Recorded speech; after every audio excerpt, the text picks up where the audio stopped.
Hey everyone, I hope you're doing well. Mirage just got a buff and he's really good now.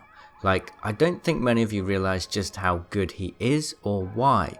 So let me explain what's changed, how this makes a difference to gameplay, and how you can implement new strategies to absolutely dominate with him in Apex Legends. So, Mirage's camouflage, both when downed and in his ultimate, is literally invisible now. Before the patch, it was this cloudy color that was still very easy to see. Now, you are so invisible that you can literally bump into people and they won't see you. Yep, it's crazy. If the idea of being able to go invisible doesn't fill your mind with creative new possibilities for Mirage, let me help you out. Mirage is now the ultimate flanker. He can use his ability to surprise teams, reposition, and be super aggressive. You can literally walk past a team of people in a room and then shoot them in the back. Before this patch, you had to rely on movement-based abilities to have this kind of flanking, but now that's not the case. So, I've been playing Mirage a little bit since the patch, and I wanted to offer some tips on how you can use his ultimate more effectively. Now, don't get me wrong, I'm not some kind of Mirage god. In fact, I kind of neglected him a lot in Season 1 in favour of other legends.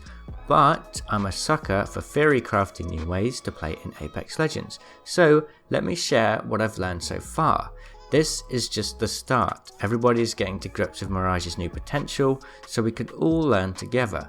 I'd say give it a couple of weeks and you'll start to see some really strong Mirage plays. So I'll also talk about some ways you can counter him later too. Okay, first, how can we use Mirage's ability effectively? Well, there are a number of rules to think about. Firstly, you should treat it similarly to Wraith's tactical, and by that I mean if you pop it, you're putting your team into a temporary 2v3. You cannot help your team whatsoever whilst you're invisible. So in many cases, it doesn't make sense to use your ultimate when you're facing a full team and both your team and the enemy group has full health. You need to offer the damage to your teammates, and using your camouflage removes that potential. Another thing is to be sparing with it. I found myself being too eager to use it as a flanking tool when I don't actually need to.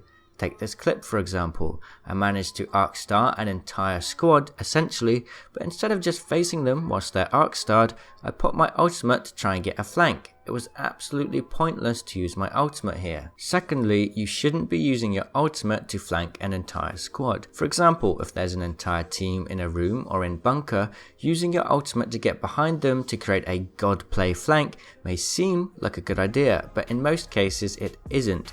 If you do this against a whole squad, the time to kill is going to be so long that they will definitely react to you as soon as you start shooting the first player. Think of it like this. Mirage's ultimate is a one-way ticket. You can get to pretty much any destination with it, even right on top of a squad, but you're going to have to fight your way out of whatever situation you've put yourself in. Now, if you have a coordinated team, this could be different. You could coordinate with your teammates to push the squad as you start attacking from the back, and this could be devastating. But like I said, you need to be with a good communicative team, and usually that means playing with friends or pre-mades you have good game chemistry with. Okay, so far we've had a long look at what not to do with Mirage's ultimate. So how can we actually use it right? Well, I'm still learning about the best ways to use it, but I've found that it can be an excellent way to push low players. For example, let's say a player is really low, but then he retreats to heal up whilst another player on their team peeks you. It's a very good strategy that can be hard to counter. However, with Mirage's ultimate, you can effectively go past enemy lines and then finish the player that is low. Hopefully, they've run off far enough to give you some room to breathe once you've finished them. If they heal up too close to their teammates, you're going to need some help from your team to clean up. Now, if the entire team is low, this could be an excellent way to take down an entire squad too. A sneaky arc star and a group of damaged players could end a squad. I've yet to practice this myself, so it's just theory crafting on my part, but it seems like an excellent idea. The Mirage ult can also be a really good way to push Wraith portals. People often will camp Wraith portals, but you can go through and reposition, then get an easy kill, and if things go bad you can just portal back through and have your own team waiting back on the other side. And of course, don't forget that Mirage's ultimate is an excellent escape tool too. Now that you are invisible, you really do have the freedom to get out of impossible situations. Let's say you are super low and you hear a player pushing your corner. Popping your ultimate in that moment will allow you to slip by them unnoticed, and you should have enough time now to create a good amount of distance whilst they are searching for you in confusion. Another thing to think about when using Mirage is that his ultimate has a set length of 5 seconds. On top of this, you'll hear a noise as you are coming out of your ultimate. I think it's important to think about spatial awareness. It will take some time to learn, but being able to time your ultimate so that you're in the right place when you go invisible is very important. If you're unsure, just make sure you are behind somebody or out of line of sight of somebody before going visible. You could also use Mirage's ultimate as a way to sneak close to your teammates' death boxes when enemies are nearby.